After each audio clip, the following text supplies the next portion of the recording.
우리가 창세기를 보는 것은 먼 옛날 이야기를 보는 것이 아닙니다. 또 우주의 기원을 알기 위해서 보는 것도 아닙니다.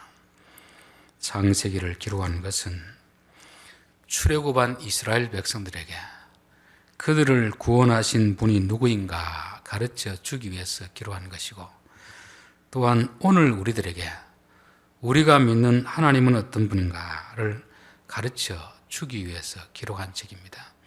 이걸 모르면 우리는 그냥 창세기를 먼 옛날 이야기로 과학자들에게 주는 말씀으로 들리고 우리와는 전혀 상관없는 말씀이 되는 것이고, 그러다 보면 성경을 소설화할 수 있는 것입니다.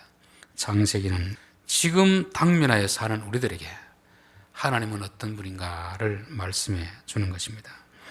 십계명이 출애굽기에도 나오고 신명기에도 나오는데, 출애굽기에는 애굽에서 나온 세대들에게 주신 말씀이고, 신명기에 나온 말씀은 애굽에서 나온 사람들은 광야에서 다 죽고 광야에서 태어난 사람들에게 주시는 말씀입니다. 시간적으로 보면 40년의 시간이 걸렸지만 모세는 그들에게 이 말씀은 조상들에게 주신 말씀이 아니고 우리들에게 주신 말씀이다.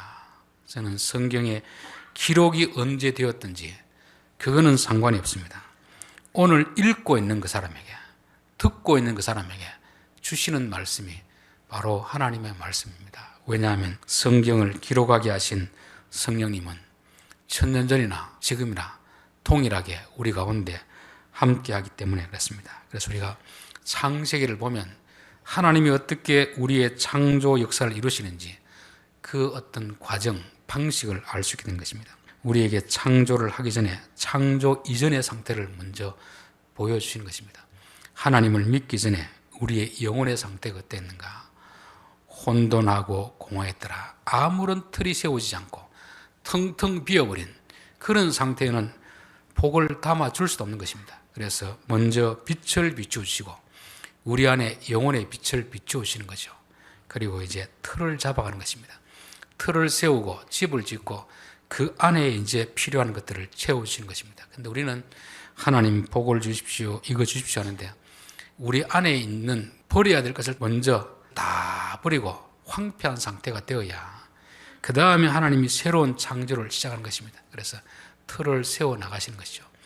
우리도 옛날 시골집 보면 완전히 폐허가 된 집은 깨끗이 치우고 새롭게 집을 지어야지, 있는 상태에서 집을 지으면 돈은 돈대로 들고 집은 집대로 안 되는 것입니다. 하나님은 우리 마음속에 있는 새로운 창조를 하시기 위해서 기존에 있던 것을 다 허물어 버리시고 그 다음에 빛을 비추시고 틀을 세워 나가는 것입니다. 그리고 이제 공간을 나누는 거죠. 하늘에 속한 것과 땅에 속한 것, 땅에 속한 것과 바다에 속한 것을 다 나눈 것입니다. 그래서 나눈 다음에 비로소 하나님이 필요한 것들을 채워 나가시는 것을 보게 되는 것입니다. 자, 오늘은 11절부터 보겠습니다. 11절. 셋째 날에 하나님이 창조하시는 역사입니다. 하나님이 가라사대 땅은 풀과 씨 맺는 채소와 각기 종류대로 씨 가진 열매 맺는 과목을 내라 하시매 그대로 되어. 하나님이 창조하는 순서가 있습니다. 첫째 날 빛을 창조하시고 둘째 날 공간을 구분시켜 놓고 그 다음에는 땅에 채소, 풀, 과목을 내라 하는 것입니다. 이건 누구를 위해서 그렇게 하는 거겠습니까? 땅에 움직이는 짐승들, 사람을 위해서 하나님 먼저 양식을 준비하시는 그런 내용을 말씀하는 것입니다. 출애굽한 이스라엘 백성들이 모세의 말을 듣고 따라 나섰는데 광야에 오니까 아무것도 먹을 것이 없습니다. 이럴 수가 있나? 그래서 하나님을 원망하게 되는 거죠. 그때 모세가 하나님 앞에 기도하니까 하나님이 하늘에서 만나를 내려주시잖아요. 하나님은 그들을 나오게 했을 때 눈에는 아무것도 먹을 것이 없기 때문에 하나님이 굶겨 죽이신가 그러기 쉽지만 하나님은 이미 다 준비해 놓고 그렇게 그들을 불러내신다는 것을 말씀하는 것입니다. 이것은 출애굽한 이스라엘 백성들에게만 그렇게 하는 것이 아니고 오늘 우리들에게도 그렇게 하시는 것입니다. 그래서 마태복음 6장에 보면 공중의 새를 보라, 들의 백합화를 보라, 저 날아다니는 새도 먹을 걸 주고 들에 있는 백합화도 하나님 이뻐 주시는데 너희들은 왜 무엇을 먹을까, 무엇을 마실까, 무엇을 입을까 염려하느냐? 너희들이 새만도 못하느냐? 들의 백합화도 못하느냐? 이걸 지금 말씀하는 것입니다. 그런데 하나님이 다 세팅을 해놓고 우리에게 주면 괜찮은데 준비는 다 돼 있는데 아직까지 우리의 눈에는 안 보이니까 하나님을 원망하게 되는 것이고, 또 하나님은 우리를 테스트하는 것입니다. 하나님이 우리를 부르실 때는 준비는 다 되어 있습니다. 그러나 우리 눈에는 안 보여요. 아브라함을 불러서도 내가 지시한 대로 가라 해놓고 가나안 땅에 오니까 기근이 들었습니다. 그래서 애굽으로 내려갔거든요. 하나님은 지금 양식이 없을 상태에서 하나님이 어떻게 하는가를 믿고 기다려야 되는데 그 하나님을 기다리지 못하니까 그렇게 우리는 또 애굽으로 내려가는 그 모습이 애굽에서 나왔던 유대인들의 그 불신앙이고 아브라함의 불신앙이고 우리들의 불신앙인 것입니다. 하나님이 우리를 부르실 때는 여호와 이레의 하나님이다. 미리 다 준비하고 부르시는 것이지 아무런 준비 없이 불러놓고 아이고 내가 미리 준비가 덜 됐다 좀 기다리라 이렇게 하지 않는다는 것입니다. 준비는 다 해놓는데 우리의 믿음을 테스트할 때가 있습니다. 그래서 하나님이 창조할 때도 그랬고 지금도 여전히 우리를 부르실 때는 우리 눈에는 안 보이지만 다 준비해놓고 부르신다. 그러니까 믿고 따라가면 되는 것입니다. 제가 직장을 다니다가 신학교를 갈 때 제일 고민이 그거였습니다. 야, 직장 다닐 때는 내가 일해서 월급을 받아서 먹고 사는데 이제 직장을 그만두고 신학교를 가면 생계비는 어떻게 하고 우리 자녀들 어떻게 학교를 보낼까 그 생각에 깊이 빠져 있습니다. 그때 하나님이 깨닫게 해주시는 말씀이 이것입니다. 내가 준비하지 않고 부르느냐 준비를 다 하고 부르는데 그러면서 하나님이 사람을 창조하기 전에 짐승을 창조하기 전에 풀과 과목을 다 먼저 만들어 놓고 부르시듯이 하나님이 우리를 어디로 오라 할 때는 다 세팅을 해놓고 부릅니다. 우리가 잔치집 할 때, 잔치를 할 때도 초대하면은 음식을 해놓고 초대를 합니까? 아무런 준비도 안 해놓고 초대합니까? 준비를 해놓고 초대하는 것이 이게 정상적이 아닙니까? 부르실 때 하나님을 믿지 못하는 것이 바로 이것 때문에 그렇습니다. 아니, 먹고 사는 게 중요한데 하나님은 왜 먹을 거 안 주고 우리를 부르는가? 그래서 부르신 하나님의 말씀을 따라가지 않고 먹고 사는 길을 찾아가는 것이 이게 세상 사람들이요. 하나님의 백성들이 믿음이 없으면 그렇게 되는 것입니다. 그래서 우리는 항상 하나님이 부르시면 준비해 놓고 부르시겠구나. 근데 우리의 눈에는 안 보입니다. 그럴 때 하나님 눈을 열어서 하나님이 준비하신 것을 포기하옵소서 그런 기도를 해야 될 줄 믿습니다. 14절 하나님이 이르시되 하늘에 궁창에 광명체가 있어 낮과 밤을 나뉘게 하고 그것들을 징조와 계절과 낮과 해를 이루게 하라 그렇게 되어 있습니다. 첫째 날에 하나님이 하신 것이 빛이 있으라 하셨습니다. 넷째 날에 와서 태양, 해, 달, 별을 만드는 것입니다.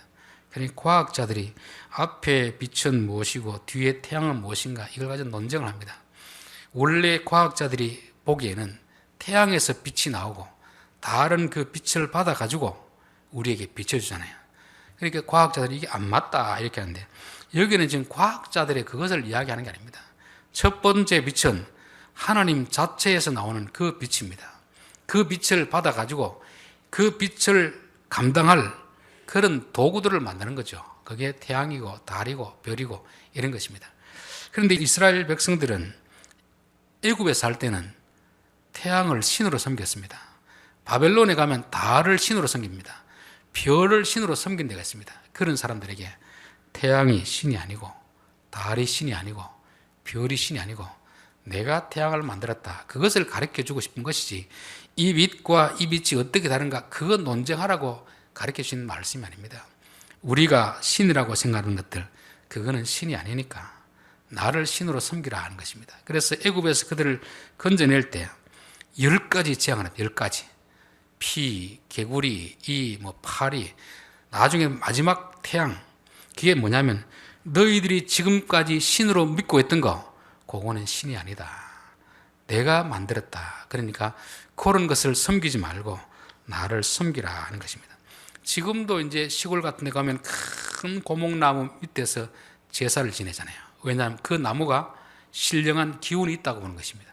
높은 산에 큰 바위 밑에 가면 뭔가 신령한 그것이 있다고 절하는 사람이 얼마나 많이 있습니까? 그러나 하나님은 우리를 불러내시고 나서 그거는 신이 아니고 내가 만든 피조물에 불과한 것이다.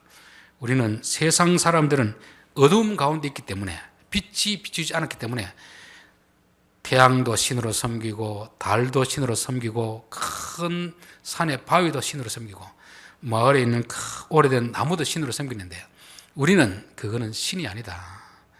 그것은 신이 아니고 참된 신, 하나님이 만드신 피조물에 불과하다 하는 것입니다. 오늘날 현대인들에게 신을 뭐겠습니까? 돈 아닙니까? 돈. 사람들은 돈만 많으면 행복하게 살 것처럼 그렇게 돈을 신처럼 떠받던 것입니다. 그때 하나님은 우리에게 뭐라고 합니까? 하나님과 재물을 겸하여 섬길 수 없느니라. 어리석은 부자가 농사를 지어서 풍년이 되어서 돈을 오늘날 말하면 통장에 많이 넣어준 거죠. 그러면서 이제 내 남은 평생 잘 먹고 잘 살자. 그럴 때 이 어리석은 바보야, 너의 목숨을 가져가 버리면 그것이 누구의 것이 되겠느냐, 그렇게 말씀하잖아요. 그래서 우리는 세상 사람들이 신이라고 하는 것을 신으로 떠받들고 사는 것이 아니고 하나님을 신으로 떠받들고 살라고 그렇게 말씀하는 것입니다. 또 요한계시록부터 쭉 보면 해, 달, 별은 공중에 떠 있는 것이 아니고 사람을 말합니다. 사람. 높은 지위를 가진 사람을 말하는 거죠. 오늘날도 이단에 빠진 사람들은 그 교주를 신처럼 떠받듭니다. 세상에서도 누가 인기가 있으면 그 가수나 연예인들을 신처럼 떠받들잖아요. 젊은 사람들이. 사람들도 자기가 누구 하나 좋아하면 그 사람이 마치 자기의 운명을 바꿔줄 처럼 그렇게 생각하는 것입니다. 정치인들은 뭐 대통령이 되면 그 사람 밑에만 줄 서면 내 인생이 바뀔 것처럼 그런 착각에 빠진 것입니다. 그럴 때 너희들은 해와 같은 사람, 달과 같은 사람, 별과 같은 사람 신으로 섬기지 말라. 그들 역시 내가 지은 창조물이고 하나님이 높이실 때도 있고 내릴 때도 있으니까 사람을 신으로 섬기지 마라. 또 우리 자신이 어떤 높은 지위에 앉았을 때도 사람은 많은 사람들이 그에 의해서 열광을 하니까 자기가 마치 신이 된 것 같은 착각에 빠질 때가 있습니다. 그러면 그도 역시 하나님이 끌어내리신 것입니다. 그래서 말세의 심판대가 되면 빛을 어둡게 하신다. 그래서 해들이 떨어진다 하는 말이 저 공중에 태양이 떨어진 게 아니고 해처럼 떠받들던 그 사람이 한순간에 추락하는 그런 것을 우리가 얼마나 많이 보게 됩니까? 그들은 신이 아니다라는 것을 말씀해 주는 거죠. 그들로 하여금 해는 낮을 주관하게 하고 밤은 달을 주관하게 하라. 그러면서 그 주관이라는 것은 해가 낮과 밤을 자기 마음대로 쥐락펴락하는 것이 아니고 비추는 것입니다. 해는 하늘에서 태양을 비추는 것이고 달은 밤에 빛을 비추는 걸 말씀합니다. 사람들도 어떤 지위에 하나님이 올리시면 그 지위와 권력을 가지고 밑에 있는 사람들 자기 마음대로 독재하듯이 그렇게 하면 안 된다는 거죠. 높은 지위에 있는 사람들은 내게 있는 지식, 권력을 가지고 아래에 있는 사람들에게 빛을 비추어 주는 것입니다. 이 사람들이 바른 길을 갈 수 있도록 빛을 비추는 것이 주관하는 것이지, 우리는 주관한다는 말을 내가 어떤 지위에 오르면 자기 마음대로 하려는 그런 것을 볼 때가 많이 있습니다. 어떤 조직의 장을 보면 그때부터 자기에게 있는 권한과 지위를 가지고 그 많은 회원들에게 뭔가 유익한 빛을 비추려고 하지 않고 그 권한을 가지고 자기 마음대로 자기 하고 싶은 대로 하는 이런 걸 보고 나서 야, 이 사람들이 창조의 원리도 모르나 그런 생각이 들었습니다. 또 우리가 이사야 45장 7절 나는 빛도 짓고 어둠도 창조하며 나는 평안도 짓고 환난도 창조하였나니 나는 여호와라 이 모든 일들을 행하는 자니라 하였노라. 우리는 빛은 좋은 것이고 어두우면 나쁜 것이다 이렇게 생각하잖아요. 즉 형통한 것은 좋은 것이고 고난은 싫어하는 것이다 그렇게 생각하는데 빛도 하나님이 창조했고 어둠도 하나님이 창조했습니다. 우리에게 형통함을 주시는 분도 하나님이시고 곤고함을 주시는 분도 하나님입니다. 우리는 너무 이걸 이분법적으로 나누어 가지고 형통한 날만 주십시오 하는데 하나님은 때로는 형통한 날을 주시고 때로는 어두움에 곤고한 날을 주시기도 하는 것입니다. 빛을 비출 때는 빛을 비출 때 해야 될 일이 있는 것이고, 어둠을 비출 때는 어둠 때 해야 될 일이 있는 것입니다. 그래서 전도서에 보면 형통한 날에는 기뻐하라, 교만하지 말고 하나님을 기뻐하라, 공고한 날에는 남들 원망하지 말고 너 자신을 한번 돌아보라 하는 거죠. 그래서 하나님은 빛도 창조하신 분이고 어둠도 창조하신 분이다. 우리에게 한 가지만 주시는 분이 아닙니다. 빛을 주었다가 또 어둠을 주셨다가, 우리 하루가 낮에 빛이 비칠 때가 있고 저녁에 또 어둠이 비칠 때가 있잖아요. 이게 어느 것이 좋고 나쁘다는 게 아니고, 하나님이 빛을 비출 때는 일하게 하시는 것이고 어둠을 비출 때는 쉬게 하는 것입니다. 그래서 우리는 하나님이 빛을 비출 때는 빛을 통하여 하실 일을 하는 것이고, 어둠이 올 때는 어둠 속에서 해야 될 일을 하면 되는 것입니다. 자, 21절, 하나님이 큰 물고기와 물에서 번성하여 움직이는 모든 생물을 그 종류대로, 날개 있는 모든 새를 그 종류대로 창조하시니 하나님이 보시기에 좋았더라. 넷째 날에는 식물을 쫙 이렇게 만들었잖아요. 그리고 다섯째 날은 하늘에는 새들로 채우시고 바다에는 물고기로 채우시는 것입니다. 채우시는데 종류대로 채우시는 것입니다. 흔히 이제 우리가 학교를 가면 창조를 가르치지 않고 진화를 가르치는 진화. 진화라는 것은 원숭이가 사람이 되었다, 그렇게 하는 거죠. 그런데 그렇게 되려고 하면 원숭이와 사람 중간에 어떤 계층이 있었는데 이게 없습니다. 시간적으로 보면 이게 몇 천 년이 되어서 그렇게 되는지 몰라도 그건 하나의 이론에 불과한 것이죠. 성경은 하나님이 처음부터 종류대로 지었다 하는 것입니다. 즉 다르게 지었다는 거죠. 사람을 창조할 때도 남자와 여자를 지으신 것입니다. 즉 남자와 여자는 기질도 다르고 성격도 다르도록 지었습니다. 또 이삭의 아들 에서와 야곱, 쌍둥이인데 전혀 생각이 다르고 기질이 다릅니다. 즉 하나님은 사람들을 창조하실 때 한 사람도 같게 지은 사람이 없습니다. 그러니까 서로 경쟁하거나 비교해서는 안 된다는 거죠. 서로 다른 건데 어떻게 경쟁을 하고 비교를 할 수 있겠습니까? 자연 만물도 하나님이 다 다르게 지었고 사람들도 다 다르게 지었습니다. 그렇기 때문에 어떤 사람을 보고 나는 왜 저 사람처럼 저렇지 않는가, 나보다 잘생긴 사람을 보고 부러워하거나 자기 스스로를 자기가 비하하면 안 된다는 거죠. 하나님은 한 사람 한 사람을 작품으로 만들어 가신 것입니다. 그래서 제일 불행한 사람이 자꾸 남들과 비교하는 사람입니다. 남들과 비교가 조금 나으면 교만한 자가 되고 조금 못하면 스스로 절망하게 되는, 이게 인간의 어리석음 아닙니까? 여러분 겨울에 내리는 눈 모양 있잖아요. 그게 하나도 같은 것이 없답니다. 눈 모양 하나도 같은 것이 없대요. 하물며 사람 지문도 하나도 같은 것이 없답니다. 지구에 70억, 80억 인구가 있는데 지문이 같은 사람이 없답니다. 사람이 이렇게 할 수 있겠습니까? 하나님은 사람도 다 다르게 지었다. 그렇기 때문에 그것은 너희들끼리 비교하거나 시기하거나 그렇게 하지 말라는 것입니다. 남이 좀 잘 됐다고 해서 시기할 필요 없습니다. 그 사람은 그 사람의 인생이 있는 것이고 나는 나의 인생이 있는 것입니다. 우리는 자꾸 남과 비교해가지고 남들보다 내가 좋은가 나쁜가. 그래서 우리나라도 전체적으로 보면 지금 가난하지 않습니다. 그런데 우리나라 사람들이 가난하게 생각하는 것은 자꾸 다른 사람과 비교하는 거 아닙니까? 특별히 직장인들, 농사 지는 사람들은 운동선수들 그 뉴스를 왜 나오는지 모르겠어요. 신문에 연봉이 얼마라는지, 야구 봤다 한 번 두드리는데 얼마라는지, 그런 이야기를 들으면 기분이 좋습니까? 안 좋습니까? 일할 맛이 싹 사라지잖아요. 비교하지 말고 그 인생 그런 인생도 있구나. 나는 내 인생을 살아야지. 다르게 다 지었는데 왜 자꾸 다르게 지은 걸 자꾸 비교하려고 하는 것입니까? 그래서 비교한다는 자체가 어리석은 것이다. 하나님은 쌍둥이 형제라도 에서와 야곱을 다르게 지었습니다. 레아와 라헬 같은 자매라도 다르게 지었습니다. 그래서 여러분 절대 남들하고 비교하지 마시고, 친구들 특별히 동창회 가가지고 누구는 잘 됐는데 나는 왜 이 모양인가 그렇게 비하하지도 마시기 바랍니다. 나는 나대로 하나님 주신 은혜와 사명이 있는 것이고 그 사람은 또 그 사람에게 주신 은혜와 사명이 있기 때문에 비교하지 말라는 것입니다. 고린도 교회 안에도 보면 서로 비교하고 어떤 은사를 받은 사람이 내가 받은 은사가 최고고 너는 그렇지 못하다 그러면서 손이 발들어 이르되 눈이 귀들어 이르되 너는 아무짝에도 쓸모없다, 그런 말만큼 참 무례한 그런 말이 어디 있습니까?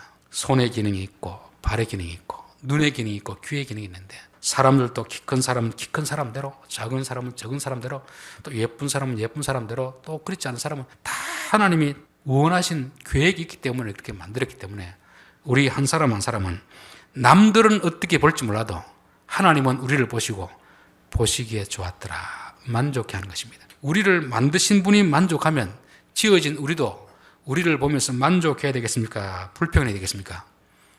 만족해야 되는 거죠. 우리의 신체적 환경에 조건에 대해서도 집안 환경에 대해서도 불평하지 말고 하나님이 내게 가장 적절한 환경을 우리에게 주셨구나, 그렇게 생각해야 될 줄 믿습니다. 자, 22절 하나님이 그들에게 복을 주심이 이르시되 생육하고 번성하여 여러 바닷물에 충만하라, 새들도 땅에 번성하라 하시니라. 출애굽한 이스라엘 백성들은 애굽에 살 동안에 세상의 가치가 뭐냐면 태양이 신이고 강이 신이고 달이 신이고 그렇게 생각했습니다.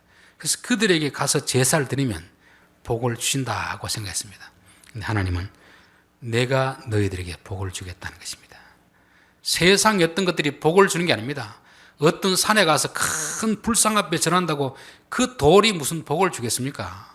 하나님이 우리에게 복을 주시는 분이다, 이걸 가르쳐 주는 것입니다. 그래서 저는 항상 복 받기를 원하면 하나님을 가까이 하고 하나님이 우리에게 복을 주십시오, 그렇게 말씀해야 되는 것입니다. 자, 그 문맥을 보면 하나님이 복을 주시며 이르시되, 복을 주시며 이르시되 생육하고 번성하라는 거 아닙니까? 하나님은 우리에게 가서 돈 벌어와라 이렇게 하지 않습니다.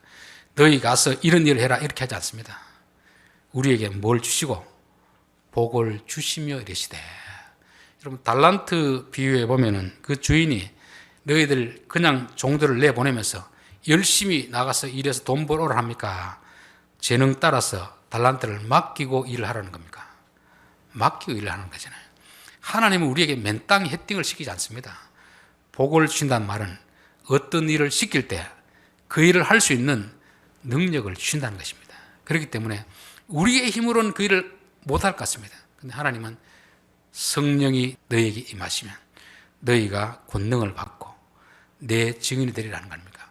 성령이 너희에게 임하시면 너희에게 권능을 주고 권능을 받아가지고 일하라는 거 아닙니까? 그래서 하나님이 우리에게 어떤 일을 시키는 것은 그냥 내게 있는 능력을 가지고 힘을 가지고 일하는 게 아니고 먼저 복을 주시고 요 복을 가지고 가서 일하라는 것입니다.